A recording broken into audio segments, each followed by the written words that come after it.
Oi, oi, oi, gente, boa noite, tudo bem? Hoje é o nosso quarto estudo do livro Memórias de um Suicida. Para quem é novo aqui, aconselho voltar desde o primeiro, né, para acompanhar, porque se trata de um romance, né? A gente vai entrar na história, precisa conhecer os personagens.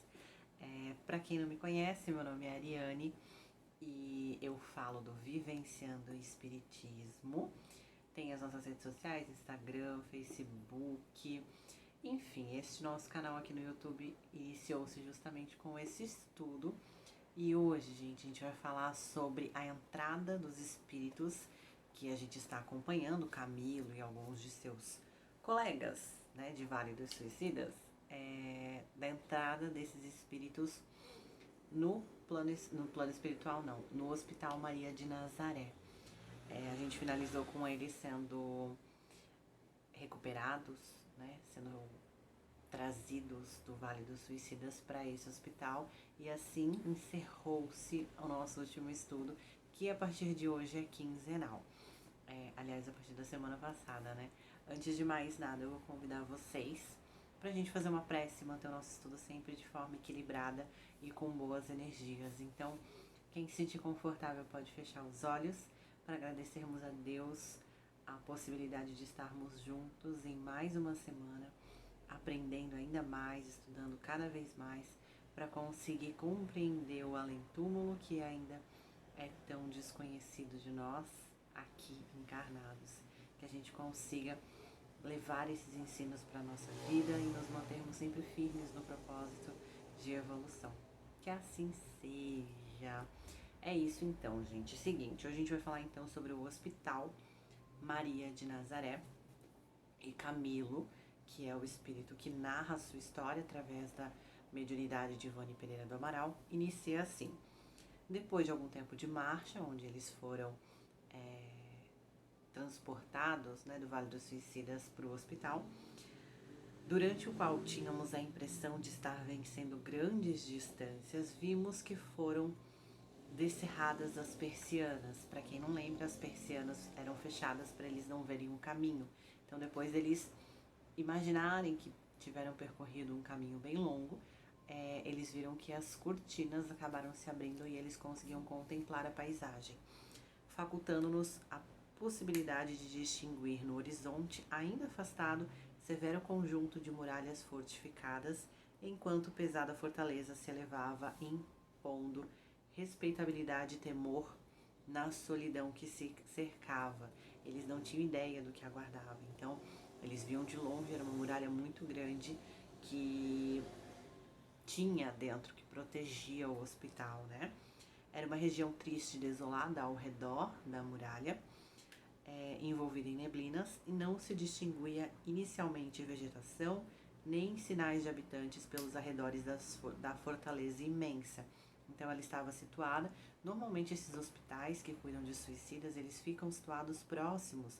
Então tem muitas colônias e muitos hospitais de recuperação, de regeneração, que ficam situados é, dentro entre aspas, né, que não tem uma limitação, mas próximo às cidades do umbral, né, as localidades dentro do umbral, que é para ter um socorro mais rápido e mais fácil. Deixa eu ver. Continuando aqui, funda inquietação percutiu rijamente em nossas sensibilidades. Que nos esperaria para além de tão sombrias fronteiras? Pois era evidente que para ali nos conduziriam. Assaltou-nos tal impressão de poder, grandeza e majestade que nos sentimos ínfimos. Eles viram que era tão grande, tão pomposa, que eles se sentiram muito pequenos, né? Acovardados só no avistá-la. Aproximando-se cada vez mais, o comboio finalmente estacou o fronteiro a um grande portão que seria a entrada principal. Para além da cornija, caprichosamente trabalhada e urdida em letras artísticas e graúdas, lia-se em português de Portugal, que Camilo era, né, de Portugal, esta inscrição já nossa conhecida, a qual, como por encanto, serenou a nossa agitação logo que a descobrimos. Legião dos Servos de Maria, era o que estava escrito na entrada da fortaleza que eles mencionaram aqui, seguindo-se essa indicação que emocionalmente compeliu-nos às novas apreensões. Colônia correcional. Então, embaixo de Legião dos Servos de Maria estava a colônia correcional, ou seja, eles viram que teria alguma correção de algo e também ficaram aflitos por não saber o que seria esse algo, né? Não faltava fortaleza nem mesmo a defesa exterior de um fosso. Uma ponte desceu sobre ele e o comboio venceu o empecilho, fazendo-nos ingressar definitivamente nessa colônia. Por que existe uma segurança dobrada? Porque por ser cidades que se situam dentro do umbral em si, existem também cidades no umbral onde criminosos, né, onde como se fossem facções, acabam tentando fazer com que o trabalho no bem não seja bem estabelecido, né, ou que ele não ocorra. Então tem que haver uma proteção ainda maior quando a colônia está situada numa região mais densa nesse sentido, né? Aqui a gente fala que é o hospital, só que sem ser o hospital, a estrutura do hospital, existe toda uma colônia ao redor dos próprios trabalhadores que estão lá, que não são poucos. Então, é uma comunidade, é uma cidade que ainda assim a base central é o hospital, mas tem as necessidades de estruturas até para a continuidade do trabalho, né? Não tem como ser somente o hospital, porque os espíritos não podem morar no hospital, apesar de o sentido de morar lá é totalmente diferente do nosso aqui. Continuando, aqui de entrada notamos pelas imediações numerosos militares, qual se ali aquartelasse um regimento. Entretanto, estes muito se assemelhavam aos antigos soldados egípcios e hindus, o que muito nos admirou.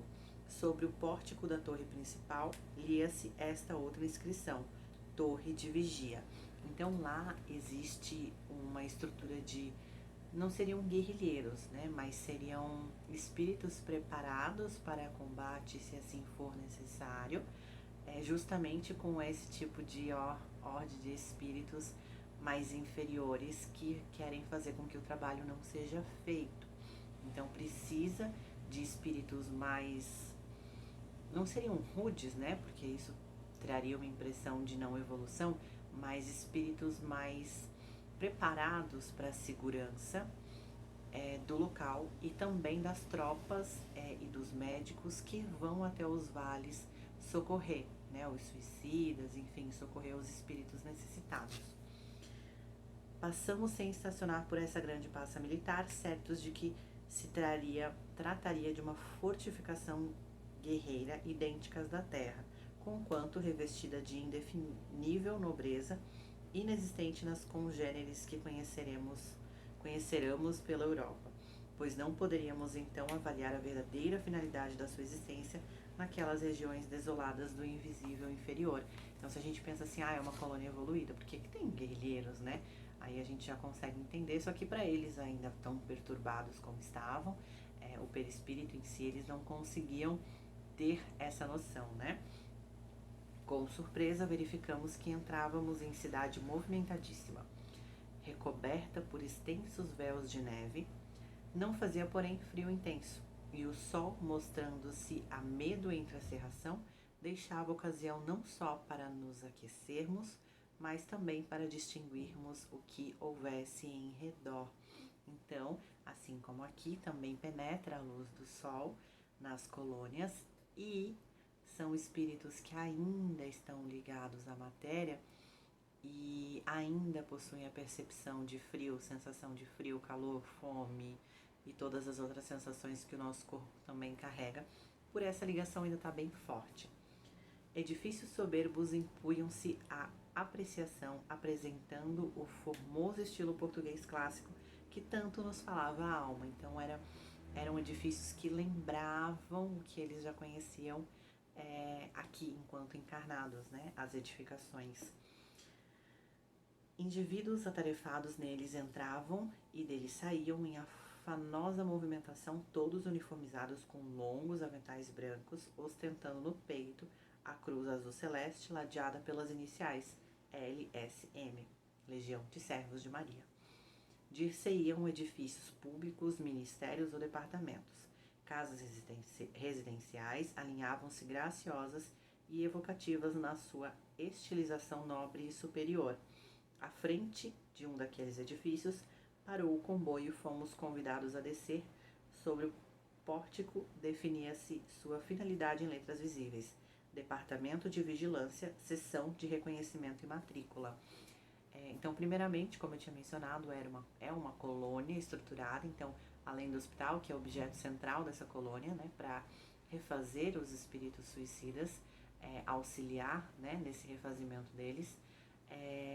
Além disso, ainda assim precisa de toda uma estrutura de ministério para a organização dos trabalhos. A gente vai ver aqui que existe muita burocracia, mas na verdade é muita organização que faz com que tudo funcione direitinho, né? Então precisa de uma estrutura de casas para os trabalhadores, enfim. Apesar de ser um hospital, ainda assim é uma colônia, porque tem que ter o sistema, né, o processo funcionando direito. Tratava-se da sede do departamento, no qual seríamos reconhecidos e matriculados pela direção, ali onde eles pararam, né? Era o ponto inicial, ninguém passa dali sem fazer a matrícula dentro da colônia.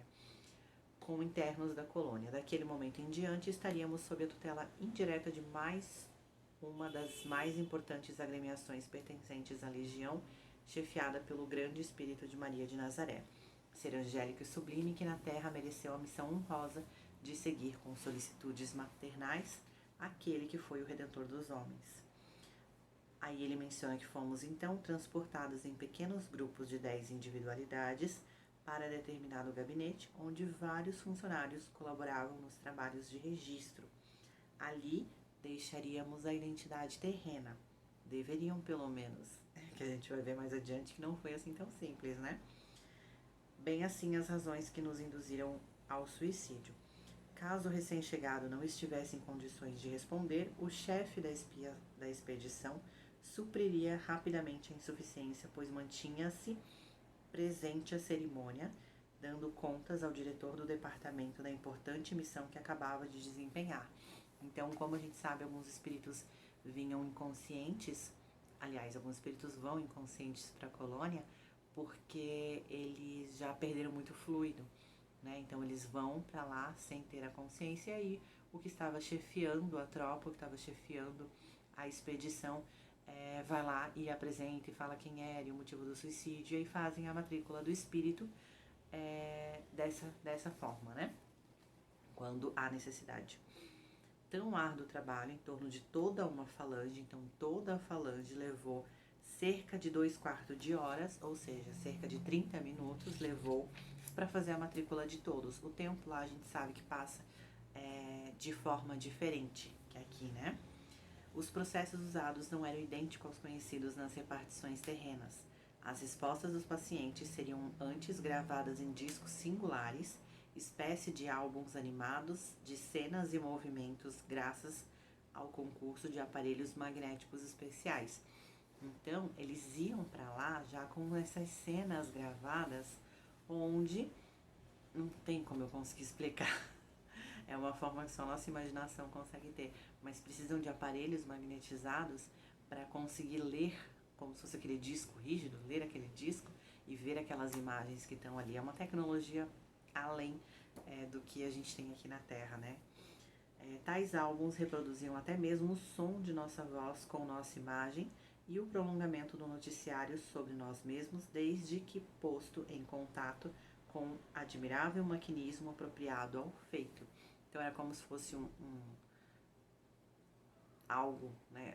Não tem como explicar porque a gente não tem noção do que é, né? Mas é um dispositivo que precisa estar conectado a algo que com o magnetismo faz rodar aquele filme da vida da pessoa, né? Que não é um filme, mas enfim, são as cenas que aí traz a imagem da pessoa. Nossa identidade, portanto, era antes fotografada, as imagens emitidas por nossos pensamentos no ato das respostas às perguntas formuladas seriam captadas por processos que, na ocasião, escapavam à nossa compreensão. Então, eles respondiam e aquele processo daquela forma, captava as respostas, não sabem como. Ele também não conseguiu explicar porque ele estava tão atordoado ainda que não se atentou a entender isso, né? Também talvez não seja relevante pra gente, porque vamos colocar em prática isso como, né? A gente tem muito a aperfeiçoar moralmente para depois evoluir o nosso intelecto e a nossa tecnologia. Durante muito tempo perdemos de vista as mulheres que conosco haviam chegado ao departamento de vigilância. Os regulamentos da colônia impunham a necessidade de separá-las de seus companheiros de desventuras. Então depois, todos que vieram no comboio eram cadastrados ali, né, no departamento de matrícula. Depois disso, as mulheres eram separadas para departamentos femininos, separados dos homens, né? E aí, eles foram levados para dentro da colônia até chegarem no departamento hospitalar. A um e outro lado destacavam-se outras em que setas indicavam o início de nossos trajetos, enquanto novas inscrições satisfaziam a curiosidade ou necessidade do viajante. Então, eles estavam indo ao departamento hospitalar e aí ao lado eles viram o departamento do manicômio e ao outro lado eles viram o departamento do isolamento. Nossos condutores fizeram-nos ingressar pela do centro, pelo departamento hospitalar, na qual também se lia em subtítulo Hospital Maria de Nazaré. Ao contrário das demais dependências hospitalares, como o isolamento e o manicômio, o Hospital Maria de Nazaré, ou Hospital Matriz, não se rodeava de qualquer barreira, apenas árvores, tabuleiros de açucenas e rosas teciam-lhe graciosas muralhas. Então, enquanto no manicômio e no isolamento existiam muralhas para os espíritos não escaparem, no hospital não, né? Era livre, porque os pacientes estavam aptos a ali ficar sem causar prejuízo ao ambiente. E a gente vai ver um pouquinho sobre o que seria esse prejuízo mais adiante, tá? Fatigados, sonolentos e tristes, subimos a escadaria. Grupo de enfermeiros atenciosos, todos homens, chefiados por 2 jovens trajados a indianas.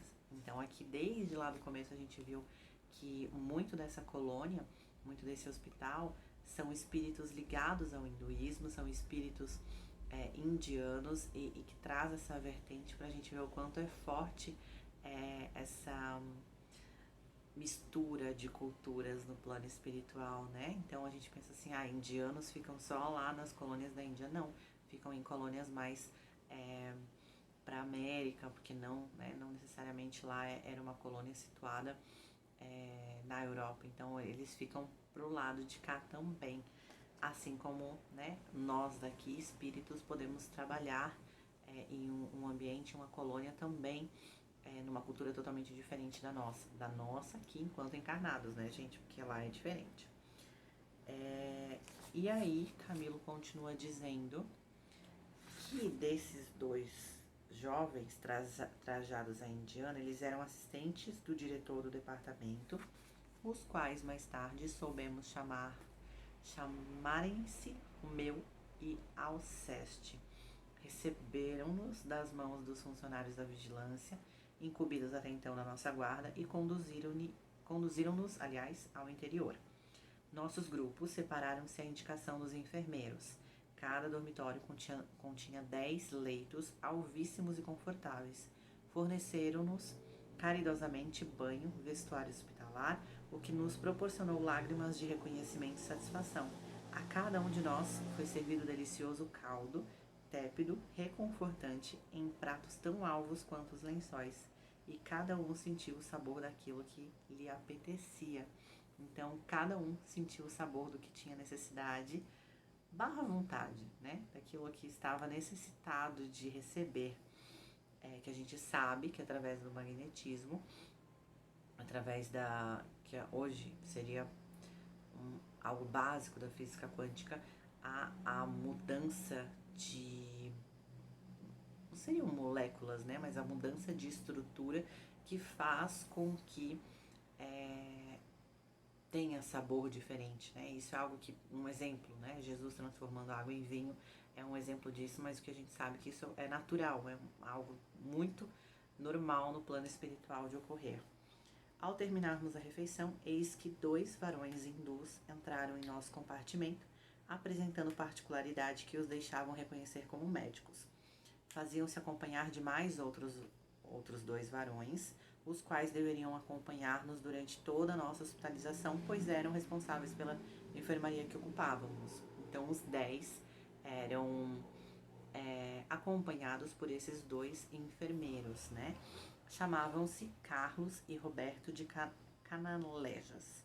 Eram pai e filho, respectivamente, e quando encarnados, haviam sido médicos espanhóis na Terra. Olha que legal!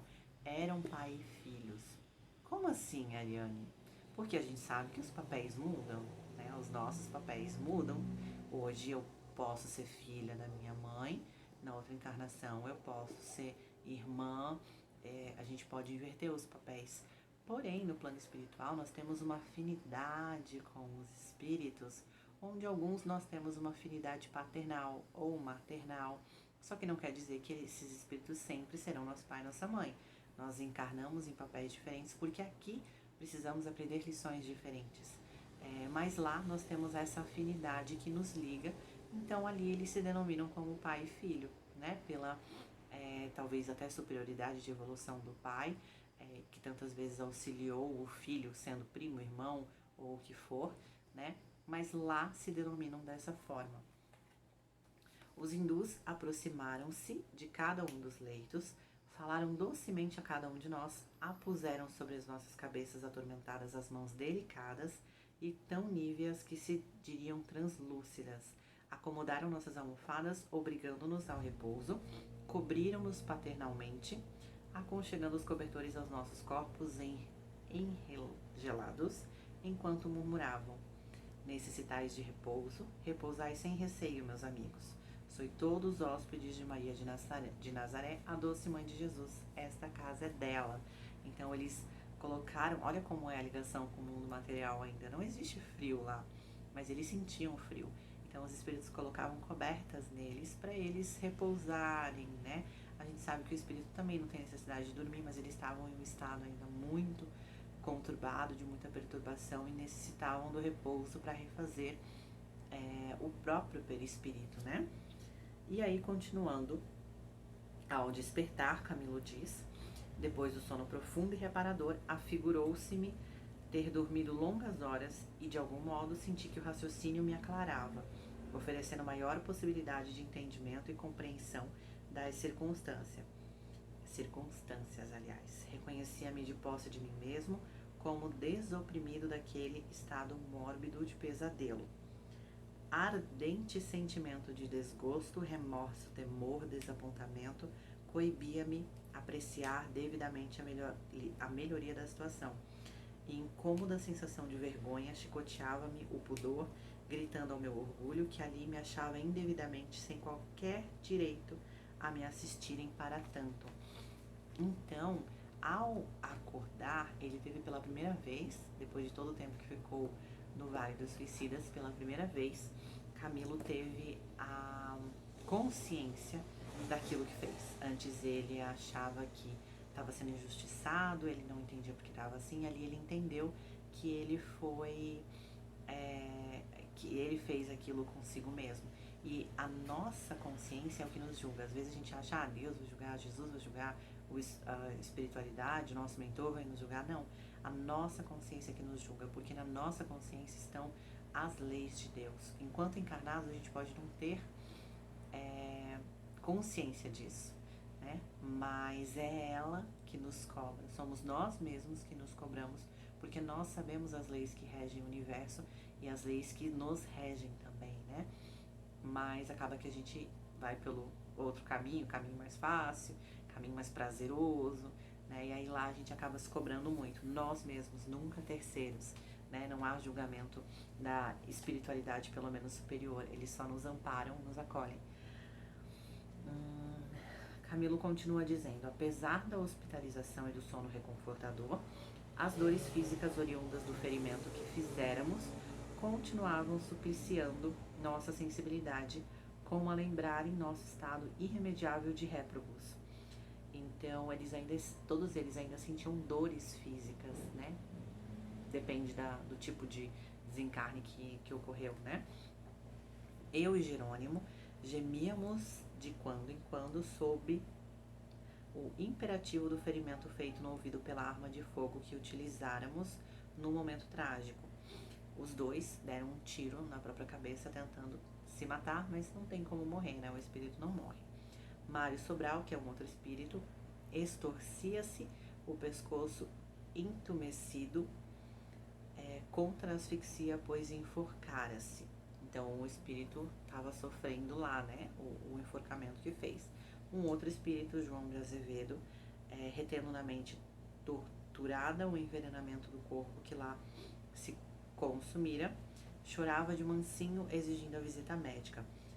Todavia, o reconforto era sensível. Bastaria observássemos que não mais víamos as cenas mentais de cada um.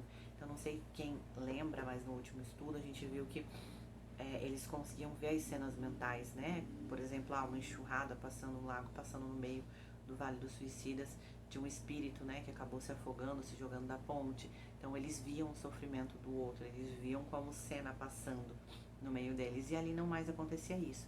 Eles estavam presos às suas próprias dores sem transmitir isso, né, para os outros, sem causar um distúrbio ainda maior, uma perturbação ainda maior, sem tornar isso uma egrégora, né? E aí eles começam a ter uma conversa, né? E um dos espíritos diz que hoje, passado tantos anos e depois de tantos sofrimentos, colocado em situações que escapam à minha análise, eu me convenço de que a senhora minha mãe estava com razão. Devo possuir uma alma realmente imortal. Eles estavam em conversação, e aqui assim são várias páginas que se dão de conversações entre eles, onde um ficava falando da sua experiência, de como foi o seu desencarne, de como eles eram enquanto encarnados, do que levaram o que levou a cometer o suicídio. Então cada um dos 10 estava dando a sua experiência, né? E um espírito, Jerônimo de Araújo Silveira, que era o mais impaciente e pretensioso dentre os 10, acabou falando que ele trabalhou bastante em relação à Igreja Católica em si, até Camilo, né, que é o espírito que está narrando a história até então. Camilo nos traz que indicou a ele, você tem que pedir, então, por isso que você fez, né, tem que pedir aquilo que é seu de mérito, meio que fazendo um processo obsessivo, né. E aí eles continuam toda a conversa, cada um explicando o porquê, né, passou. Camilo escreve lindamente em relação a romance, e mais adiante, esse mesmo espírito que diz que trabalhava na Igreja Católica e tudo mais, que deveria ter algo seu como mérito, diz o seguinte: vamos, ilustre romancista, falando por Camilo, que até então estava só observando. Velho boêmio do Porto, desce do teu feio pedestal do orgulho e vem dizer algo da tua majestosa superioridade. Então ele sendo irônico com Camilo e solicitando que Camilo também falasse o porquê que ele desencarnou. Aí Camilo, recebendo essa indireta, recebendo essa forma ríspida dele falar, ficou muito bravo. Ele menciona aqui, não vou ler porque tem coisas que acabam não sendo tão doutrinária, vamos dizer assim, mas ele fica muito bravo, muito nervoso, porque fere o orgulho dele. Então ele ainda está acompanhado do orgulho no plano espiritual. E de princípio ele não quis dizer, ele não quis responder Jerônimo, porque ele se achava ainda superior a ele, e ele mesmo aqui acaba mencionando, pensando, que eu vou prestar contas da minha vida para essa ralé. Ele até usa esse termo ralé.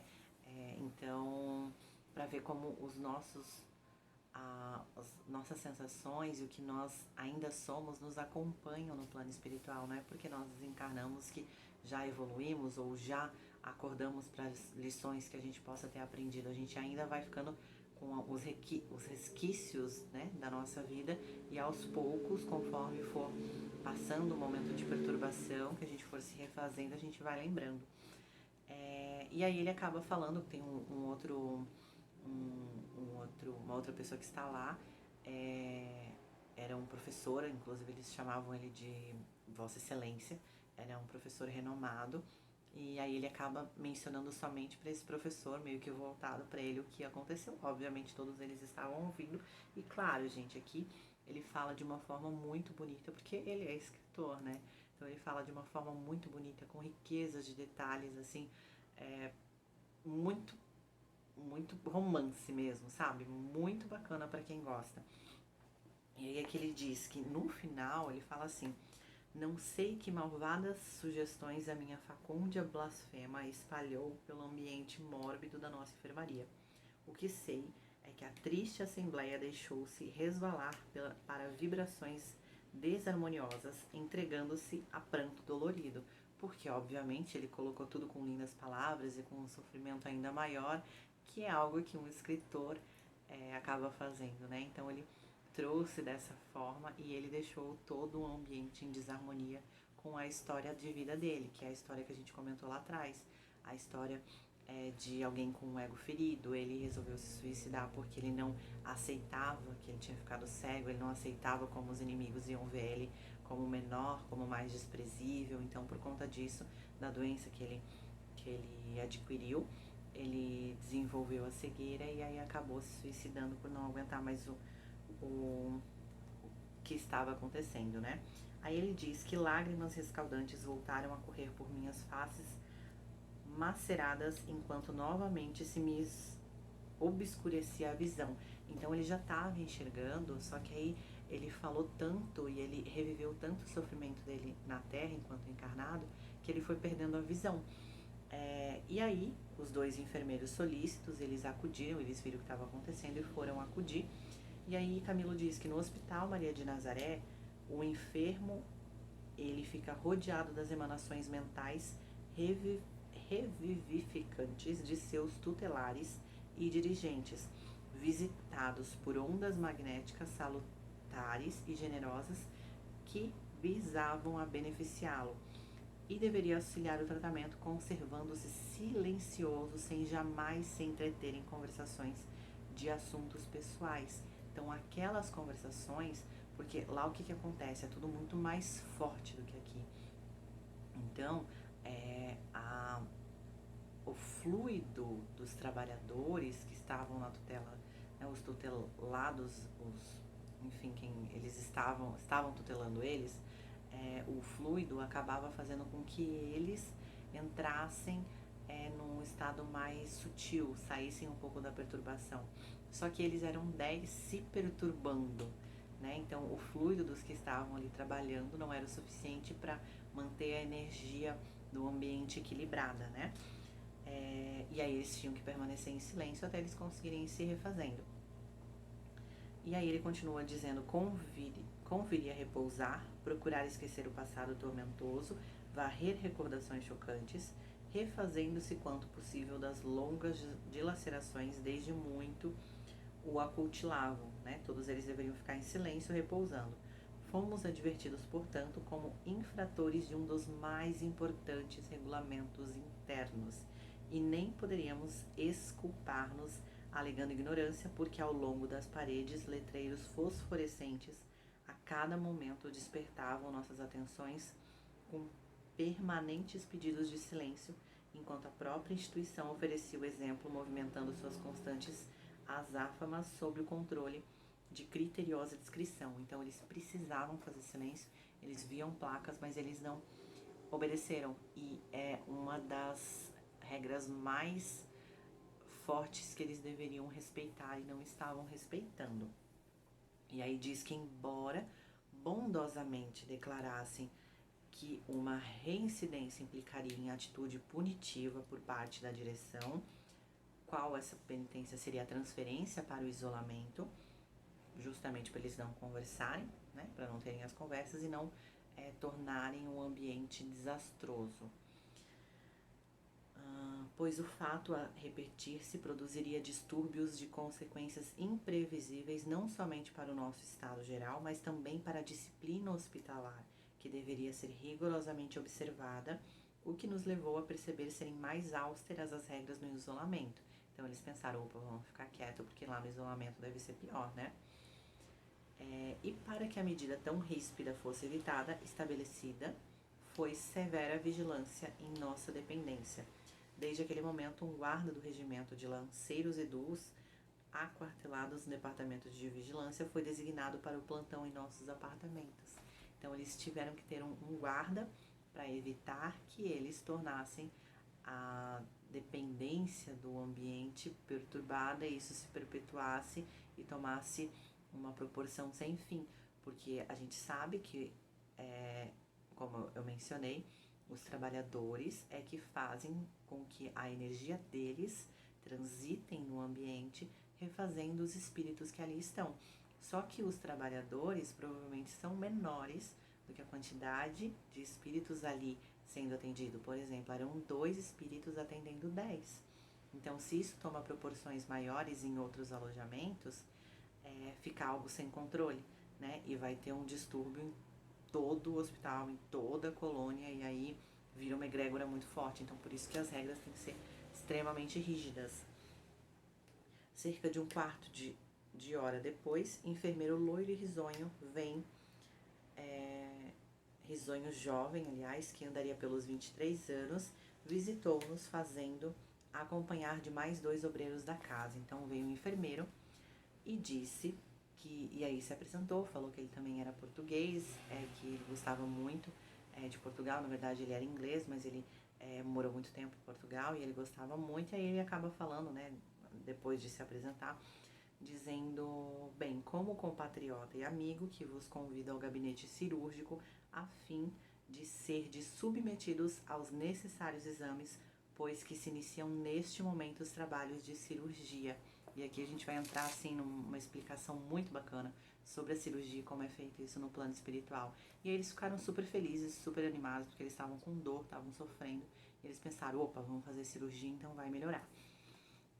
Fui transferido dos cuidados de Joel, que é esse enfermeiro jovem, para os do jovem doutor Roberto de Canelajas, o qual me encaminhou para determinada dependência, na qual a minha organização físico-espiritual, o perispírito, foi submetida a minuciosos e importantes exames. São exames, aqui Camilo diz, como se fossem na Terra, só que com aparelhagem diferenciada, né? São exames diferenciados, mas é como se ele estivesse realmente no hospital e tivesse sido submetido a exames, só que de forma diferente, né? Era como se eu, quando homem encarnado, e realmente assim fora, assim como é com todas as criaturas, possuísse um segundo corpo, molde, modelo do que fora destruído pelo ato brutal do suicídio. E aqui ele explica um pouquinho sobre o perispírito em si. Sei que os tecidos semimateriais das regiões já citadas ao meu perispírito, profundamente afetadas, as regiões da falange, das cordas vocais, do sistema auditivo, por conta do tiro, né, do próprio cérebro em si, tudo isso foi afetado. Receberam sondagens de luz, banhos de propriedades magnéticas, bálsamos quintenciados, intervenções de substâncias luminosas extraídas dos raios solares, que deles extraíram fotografias e mapas movediços sonoros para análises especiais, que tais fotografias e mapas mais tarde seriam encaminhados à seção de planejamento de corpos físicos do Departamento de Reencarnação para estudos concernentes à preparação da nova vestidura carnal que me caberia para o retorno aos testemunhos e expiações da terra, ao quais julgara poder furtar-me com o tresloucado gesto que tivera. Ou seja, ele fez um tratamento, foi curado, e esse tratamento, inclusive, ele diz que fez com que os médicos que ali estavam auxiliando ficassem fracos, porque, querendo ou não, a gente sabe que é como se fosse o passe, utiliza o fluido de quem está ali fazendo para auxiliar, né, através do magnetismo, quem está sendo ajudado. Então, é mais ou menos da mesma forma. Então, quem ali estava acabou ficando fraco pela doação de fluido para recuperar o perispírito dele, fazendo a cirurgia espiritual. E aí ele diz que os exames que ele fez, esses exames eles são encaminhados então ao departamento de, como que é o nome aqui mesmo? A seção de planejamento de corpos físicos. Porque na próxima encarnação, se já reencarnou ou se vai reencarnar, mas na próxima reencarnação ele vai ter que vir com algum... Não necessariamente vai ter que vir com algum problema sério, mas com certeza o perispírito ainda vai estar abalado e vai ter que se refazer por completo. Então, algum problema na região onde ele atirou, seja no cérebro, seja no ouvido, seja, enfim, né, aonde for nessa região, ele provavelmente terá para conseguir pagar aquilo que ele acabou fazendo consigo mesmo, né, para conseguir sarar o seu próprio perispírito, porque a gente sabe que toda ação tem uma reação, né? E aí ele continua aqui dizendo, falando sobre a questão do perispírito, né? Então, como o perispírito é curado, fala um pouquinho mais sobre o que é o perispírito. E aí, no final ele disse que ele estava meio febril porque ele foi pro quarto, ele deveria repousar e ele ficou meio febril porque ele ficou pensando e vendo como tudo estava funcionando, pensando assim, puxa, mas eu morri? Será que eu morri? Será que eu não morri? Ele ainda não estava entendendo a situação. Ele sabia que tinha morrido, mas ele não estava entendendo como ele se sentia vivo, como ele tinha passado por aquilo, né? Ele via que ele estava sendo curado, mas era por métodos diferentes, com aparelhagens diferentes, com tipos de exames diferentes. E aí ele foi perguntar para um dos médicos, né? Afinal, onde que me encontro eu? O que aconteceu? Será que eu tô sonhando? Eu morri? Eu não morri? E ele fez várias perguntas, ele decidiu colocar para fora isso que estava atormentando a cabeça dele. E, né, dentre a resposta, ele finaliza essa parte do primeiro capítulo, que também vai finalizar a nossa live, ressoando na cabeça dele uma fala da resposta do médico, que é: a vida não residia no corpo físico terreno que destruíste, mas sim neste que vês e sentes o momento, o qual traz a quantidade sublime, a qualidade sublime de ser imortal. Então ele ficou ressoando, ele deitou, foi para adormecer e repousar e descansar o seu perispírito após a cirurgia, e aí ele foi ressoando isso na cabeça dele para daí compreender que ele é um ser imortal. Dali em diante ele conseguiu entender a situação dele e com certeza, né, a gente vai aprender muito mais porque aí ele entendeu, curioso do jeito que era, do jeito que era ele. Com certeza ele vai atrás de muitas informações para conseguir nos trazer. Foi, aliás, né, porque já foi escrito. Enfim, gente, essa semana é isso, mas eu acho que trouxe muitas questões interessantes. Eu realmente recomendo a leitura, assim, ó, para quem gosta de romance, eu recomendo muito a leitura, porque eu tenho que ser breve, né, para não acabar sendo longa demais com pequenos detalhes, mas a forma dele de escrita, falando sobre como que foi o exame, como que era incrível os aparelhos diferentes, a forma como ele explica, como ele escreve, é, assim, maravilhoso. Né? Eu particularmente adoro literatura, então eu acho incrível a forma de escrita dele e como ele descreve com miudezas de detalhes. Tem pessoas que gostam demais ao ponto, mas ele escreve com miudezas de detalhes. Aqui eu me atenho mais à parte prática e a parte doutrinária, né, das lições que ele traz, mas para quem gosta eu recomendo muito. Tem pessoas que têm medo de ler esse livro, mas eu recomendo muito porque a forma de escrever acaba nos prendendo para quem gosta desse tipo de leitura. Tem pessoas mais práticas que acabam passando para frente, então aí o vídeo também já ajuda. Mas basicamente seria isso. Então isso foi o início dele no Hospital Maria de Nazaré. Ainda vai continuar, o próximo capítulo vai falar sobre um outro personagem específico que a gente vai entrar na história dele e aprender ainda mais lições, né? Mas basicamente essa a lição desta semana, as lições que traz esse capítulo. É um capítulo longo, viu, gente? É um capítulo com mais de 20 páginas, a gente tem 23 páginas ou 24 páginas, com muitas miudezas de detalhes, principalmente na conversa deles, onde cada um fala da sua experiência, mas é bem bacana da gente ir aprendendo ainda mais, né? Então a gente se vê na semana que vem. E se vocês tiverem alguma dúvida ou sugestão, algum comentário, vocês podem deixar aqui que tô sempre vendo e respondendo. E é isso, gente. Obrigada pela atenção e por vocês acompanharem o nosso estudo. E a gente se vê na semana que vem. Tchau, tchau!